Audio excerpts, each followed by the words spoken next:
তিন ধরনের দোকান থেকে চা পান করবেন না। প্রিয় ভাই ও বোনেরা, স্পেশালি প্রিয় ভাইয়েরা, অনেক সময় আমরা চা খেতে যাই, যাচাই বাছাই করি না কোন দোকান থেকে কার থেকে আমরা চা খাচ্ছি। এটা আমাদের দৈনন্দিন খাবারের থেকেও একটা রুটিন হয়ে গিয়েছে যে চা পান করা। এটা আমরা চা কিন্তু বিভিন্ন জায়গা থেকে পান করে থাকি। মনে রাখবেন, এই তিন ধরনের কোনো একটি দোকান থেকে আপনি যদি চা পান করেন, সেটাতে আপনার আরও অপরাধ হয়ে যেতে পারে। এটার কারণে আপনার জাহান্নামে যাওয়ার কারণ হয়ে দাঁড়াতে পারে। ফার্স্ট, এক নাম্বার হচ্ছে, যেই সমস্ত দোকানদারের, যে চায়ের দোকানের উপার্জনের মূল মাধ্যম হচ্ছে গান বাজনা বাজানো, সে হচ্ছে 24টি ঘন্টা গান বাজায়, টিভি চালায় এবং এটা দিয়ে কাস্টমার ধরে রাখে, মানে হারাম কার্যক্রম দিয়ে তার ব্যবসা পরিচালনা করছে, জুয়ার কার্যক্রম দিয়ে ব্যবসা পরিচালনা করছে। ওইখানে পাশে একটা ক্যারাম আছে বা লুডো আছে বা যে কোনো ওয়ে দিয়ে তার চায়ের দোকান পরিচালনা করছে। এই সমস্ত কার্যক্রম যেই দোকানে আছে সেটা আপনি অ্যাভয়েড করার চেষ্টা করবেন, কারণ উনি এটার মাধ্যমে উপার্জন করছে, এটা হারাম কার্যক্রম করছে,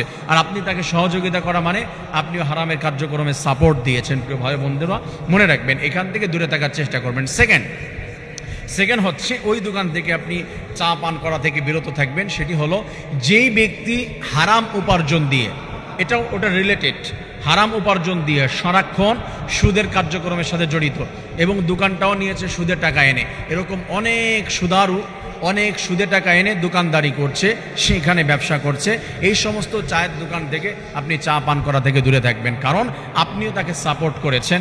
আপনি এই কার্যক্রম, আপনি সেখান থেকে দূরে থাকবেন, কারণ এমন যদি হয়ে যায় ভাই যে আপনার চা না খেলে হচ্ছে না, আপনি মরে যেতে পারেন, এমন কার্যক্রম হলে আপনি খেতে পারেন, তাতে সমস্যা নেই। মনে হয় এরকম কারো হয় না যে চা না খেলে মরে যাবে, তবে দূরে থাকার চেষ্টা করবেন আমার প্রিয় ভাই বন্ধুরা।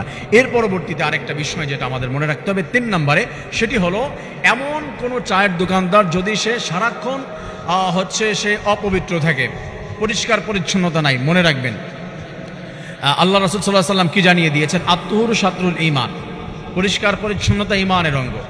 সে অজু করে না, ঠিকমতো গোসল করে না, হারাম অবস্থায় বা অপবিত্র অবস্থায় চা বানাচ্ছে, এটা আপনি খাচ্ছেন, এটা পান করছেন। আমার প্রিয় ভাই বন্ধুরা, যদি কোনো ব্যক্তি সারাক্ষণ অপরাধের সাথে লিপ্ত থাকে, শরীরটাই নাপাক থাকে, তার চা তো একটা রান্না করার মতোই বলা হয়, জাল দিয়ে বানানো হয়, এটা আপনি পান করেন কিভাবে? সেটার থেকে আপনি যদি পাশে পরিষ্কার পরিচ্ছন্ন কোনো ব্যক্তি পান, নামাজি পান, তার থেকে পান করার চেষ্টা করবেন। আর যদি এমন হয় যে খুব বেশি প্রয়োজন হয়েছে, আপনি কোনো ওয়ে পাচ্ছেন না, সেখানে বিষয়টা ভিন্ন। কারণ হচ্ছে জরুরতের কোনো মাসআলা নেই, মানে যেখানে বিপদে পড়ে যায় কোনো মানুষ, সেটার কোনো মাসআলা হয় না, যে কোনো পথ সে অবলম্বন করতে পারে। প্রিয় ভাই বোনেরা, আমরা দৈনন্দিন জীবনে যেখানে যাই, ম্যাক্সিমাম টাইমে এমন মানুষ আছে যে চা পান না করলে তার রাতের ঘুম আসে না। তা আমরা যখনই চা পান করব, যেখানে যাব, খেয়াল করব